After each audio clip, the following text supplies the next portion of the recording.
So if you just start it and you end it right there, the eye is like, what?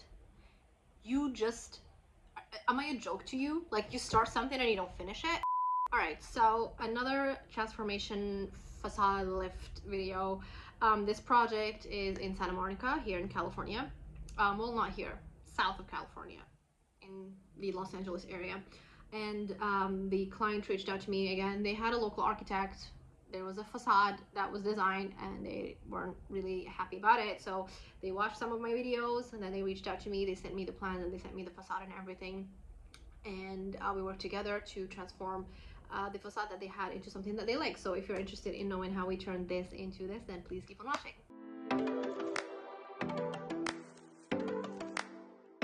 Alright, so I'm sharing my screen here and I'll share with you a little bit of context about the project and what I received and then how we approached it. So the project, the client sent me this lot in Santa Monica, and the plan is to actually build 4 buildings on the lot.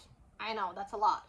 So it was supposed to build a primary residence here, an ADU in the background. If you don't know what an ADU is something that I think here in California, or if it's a thing in the States, I'm not sure if it's just a California or a whole United States thing, but it's basically stands for accessory dwelling unit. So if you have a house and you have a lot in the backyard, you aren't allowed to build something there.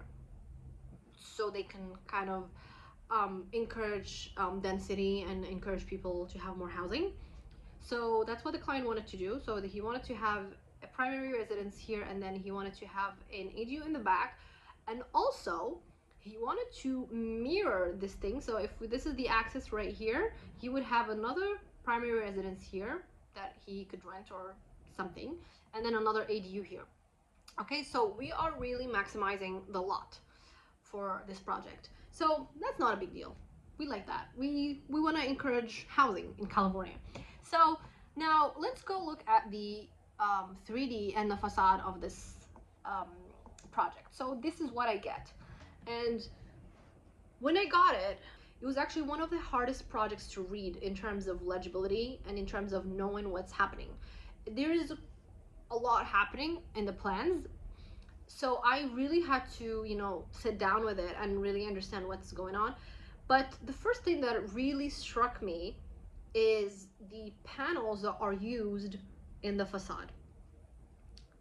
These panels are quite overwhelming, but they are giving commercial, you know, they are giving office building, they are giving a showroom, or you know, like just something, just they're given a lot of things but not residential.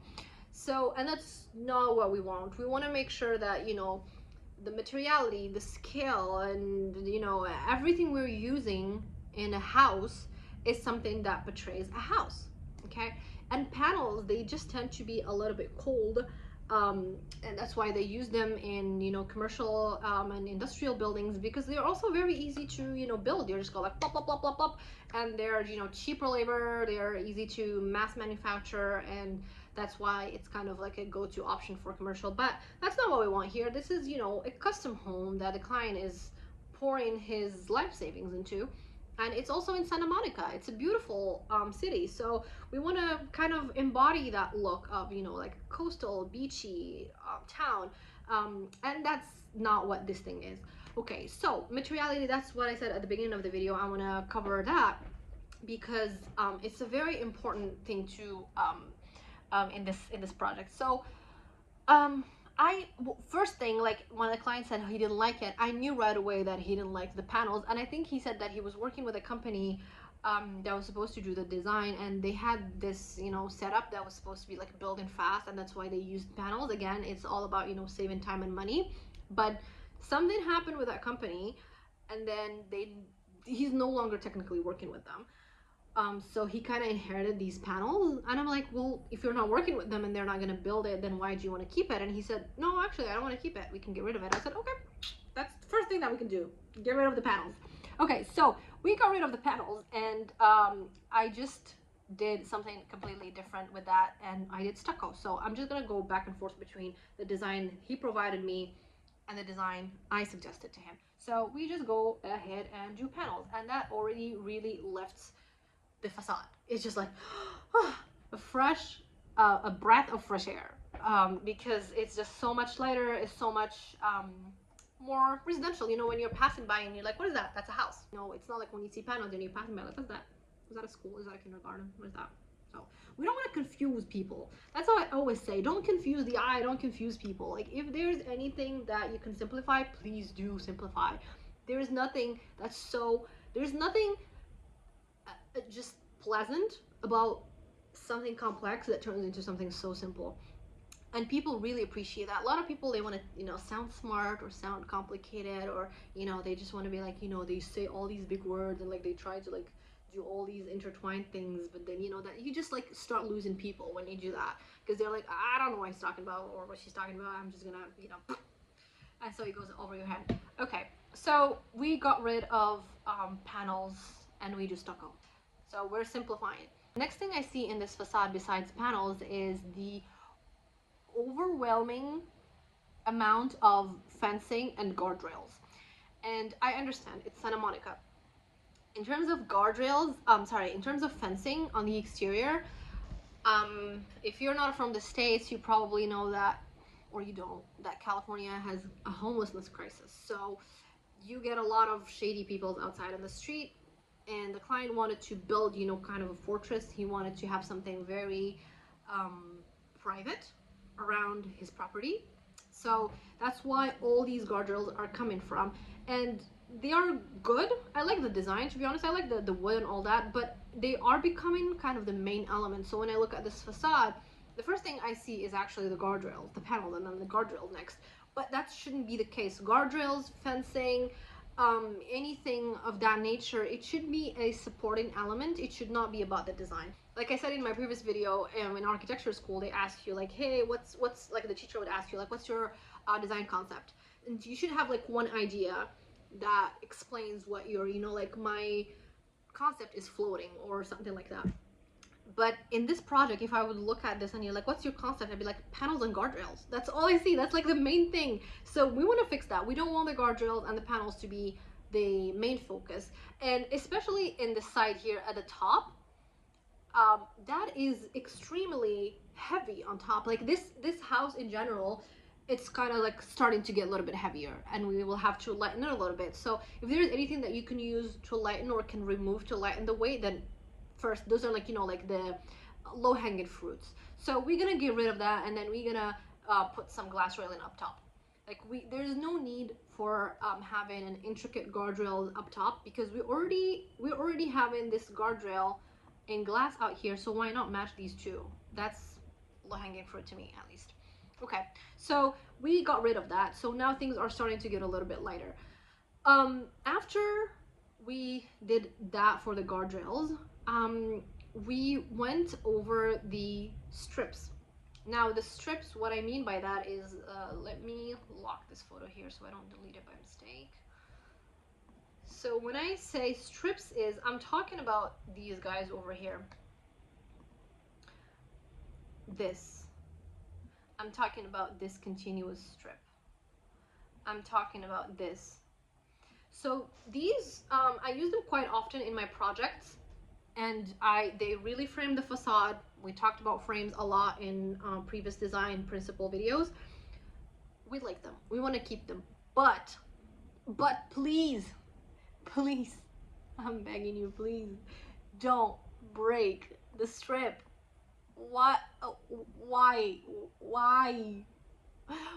do we have that strip broken over there? Also here, why do we have this strip broken over here? Breaks my heart. I'm gonna have to take a sip of water for this.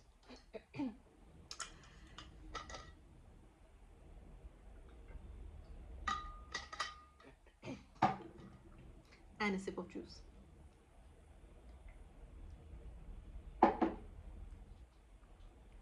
But in all seriousness, don't ever break the strip. It goes back to my idea earlier to not confuse the eye. Once you start a strip, it's quite a commitment. Once you start it, it's really hard to break it. Like, so you have to be very mindful about okay, I'm gonna do the strip, but also I need to think about where does it end. So if you just start it and you end it right there, the eye is like, what? You just, am I a joke to you? Like, you start something and you don't finish it? Like, what? Like, am I a joke to you? Like, I was getting so excited and I'm like looking, and then you just broke it there, and now what am I supposed to look at? Huh? Like, you have to guide it, you have to guide the air, you have to guide the eye somewhere else. So I talked about this in my project that I did in Australia. I'm gonna link it here. And the client had the same issue where the previous architect, he started a strip and he didn't finish it, and that just confused the client, and he was like, something is off about this facade. I'm like, okay, just continue the strip and bring it down. They're like, oh wow, genius. I'm like, I didn't do anything, I just continued the strip, it was already there. So it's the same thing here. Once you have a strip, continue it, please, because it's a commitment. If you can't commit, don't start it. Okay, so let's go and look at the facade here. Actually, let me just go this way and here so it's easier for me to annotate. So you see how I have a strip here, and then I have a strip here. Now there are a few things happening here. The strip at the top, we couldn't go around and finish it here because we had stairs, which is another thing that I'm going to talk about in a little bit, but the strip just ends there. So now we have to take these two strips independently and then somehow connect them over here. So it's always a closed loop. So we close the loop over there, and then I will talk about this strip on the side in a minute, but now let me go back to the stairs. Now, I didn't do much to the plan. Like, most of my projects, when they come to me, it's already pretty late in the game, and I don't even try to touch the plan most of the time. So if it was up to me, I was not gonna do the stairs outside, but it is what it is. We have stairs outside, we're gonna keep it. Okay, so when you have stairs outside, you know, it broke our strip, that's fine, we kind of worked around it, but we also had this empty area under the stairs that the previous architect just kind of left empty right here, and now we're just like with this awkward moment under the stairs, and it's becoming an eyesore. And I was like, I can't fix it. I can't touch that stair.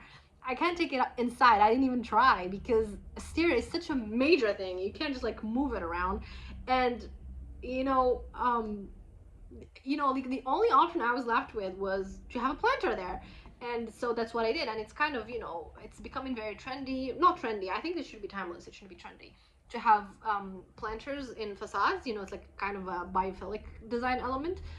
But this reminds me of that quote from Frank Lloyd Wright when he said, a doctor can bury his mistakes, but an architect can only advise a client to plant vines, because right now there's really nothing much I can do but advise the client to plant vines or have a planter there. So I think it turned out pretty nice because it has some of those wood elements that I'm gonna talk about a little bit later. But I think it kind of adds a little, like a bow tie on top of, the chair on the top for the facade. Now, I'm gonna go back to the strip. Sorry, I'm jumping around again. I get too passionate. Sorry. I'm jumping back to the strip, and the strip here, if you notice, let me see if I have I do not. Let me grab that from here. Okay, so I just did a quick clip image. It's a bit blurry, but I think that it's gonna do the job. So you see I was talking about this strip and how it wraps around to the other side. And I did this strip as a different element. So I did this for a reason.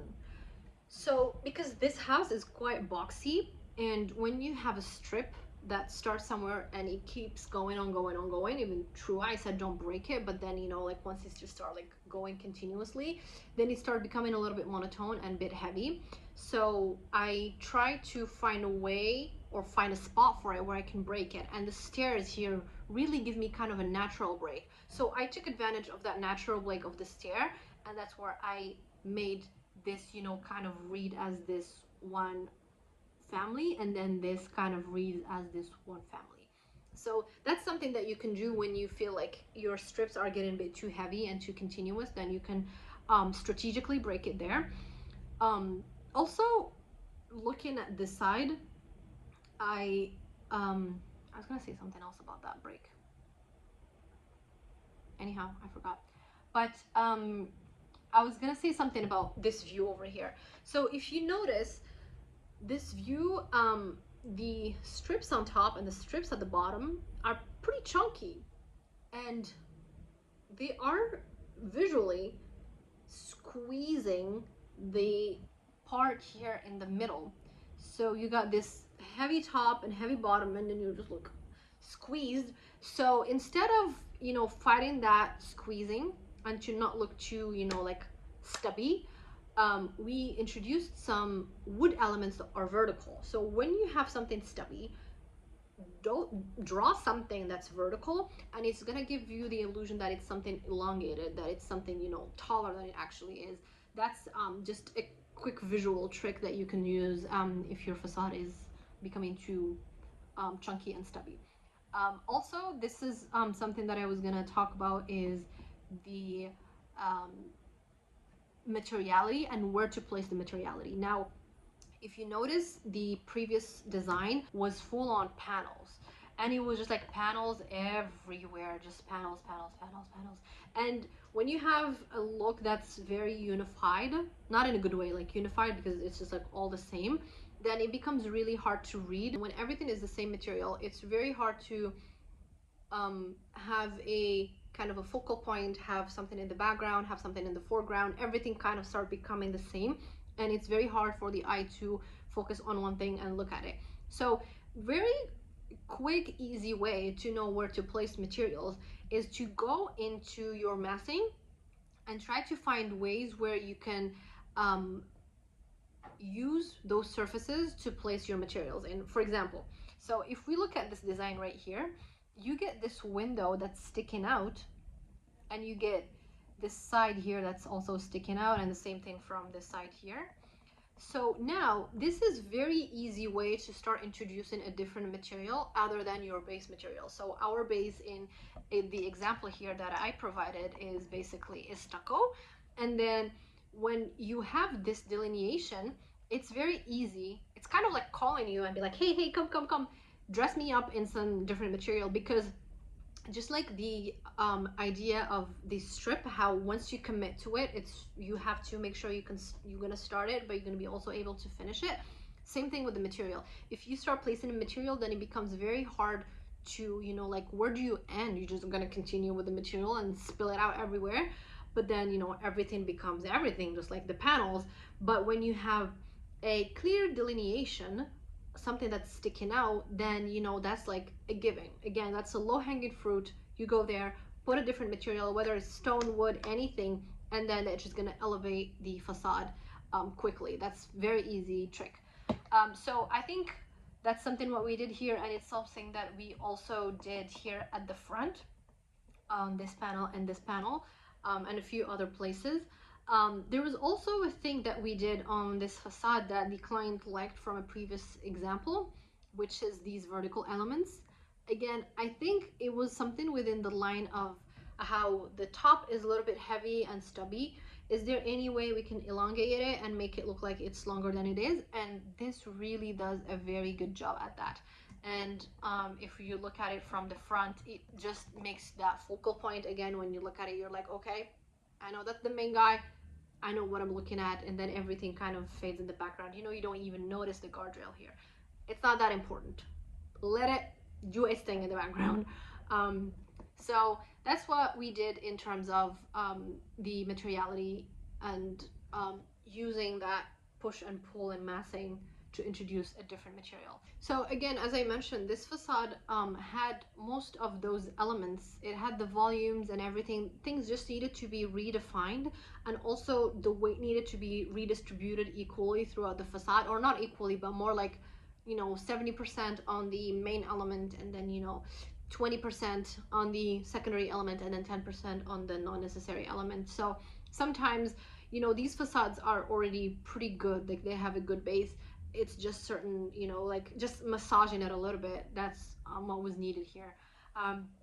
Again, I think a quick thing about material palettes, usually materials, I would suggest you would have 2 to 3 materials max. Now I do have about 3 materials in this here. I would say 2 mostly. which would be the stucco, which is the white paint, and then the wood elements or the wood cladding on these masses. And you know, like sometimes people, they count glass. In this case, I don't really count glass because it's part of windows and guardrails. But if you were to introduce another material, I did I think one of the first few drafts I did for the client, I did stone on these strips, and it was not too bad. I'm gonna try to include an image here, but it felt a bit heavy, and it was like the client wanted something a little bit lighter, something more like Mykonos, you know, because Santa Monica is known for its beaches and it's coastal and it has that, you know, chill vibe, and stone tend to be a little bit more heavy. So he said no, we can get rid of the stone, and like I don't really need that added cost, so we got rid of that. And I'm still pretty happy about how it turned out just from a stucco perspective. Just the stucco and the wood, it does a great job. I think I'm gonna try to have another video where I talk about how to mix and match materials, you know, what materials go with what, because there's a certain characteristic to every material. So some materials are soft, some materials are rough, some materials are cold, some materials are warm, some materials are heavy, some materials are light. So these, how do you mix and match the light with the warm, with the cold, with the rough, with the soft, with the, you know, like there are certain, you know, like a matrix that you have to kind of look at, and how to match all of these elements together. If you're interested in that, let me know, and I'm gonna try to write a script for that. And in general, I think that was it. We did quite a few drafts for this project just because of the outside wall here, because number one, it was on a slope, and also, you know, they had some zoning issues where you couldn't have a tall wall, but then the client wanted a tall wall, and then we were like, okay, we do a short wall and then we do a fence. There was a lot of back and forth in terms of that, but you know, at the end we still just kept it kind of a low short wall. But you know, the client didn't have a backyard in the back. He didn't have a backyard, so this was all the house, and then you have the ADUs here with the garages and everything, and then you just go around and it's the same thing. So then what happens, like you don't have a backyard, you don't have a garden, so that's a tough question. I don't know. So we decided to have a short wall just because how the zoning wanted, and then after that, you know, once everything is done, then I don't know how we can do something a little bit taller, because then you can utilize this space here outside, and this is just that corridor to go to the back of those ADUs that he's gonna have in the back. So pretty much that's everything we fixed. That wasn't a lot because, like I said, I think the design had quite a good base. It just needed to be refined and change the materiality, and then after that, most of the work was, you know, just figuring out the little details of the slope, the exterior wall, etc., etc. So yeah, that's pretty much all I wanted to share. I'm trying to keep an eye on the time because I literally have a call with the same exact client for another project that he wants me to help with, and he sent me a long email that I need to go read before our call. So yeah, I just wanted to keep this a little bit short and sweet. Let me know if you have any questions, and as usual, don't forget to subscribe, like, share, and I'm gonna see you in the next one. Bye.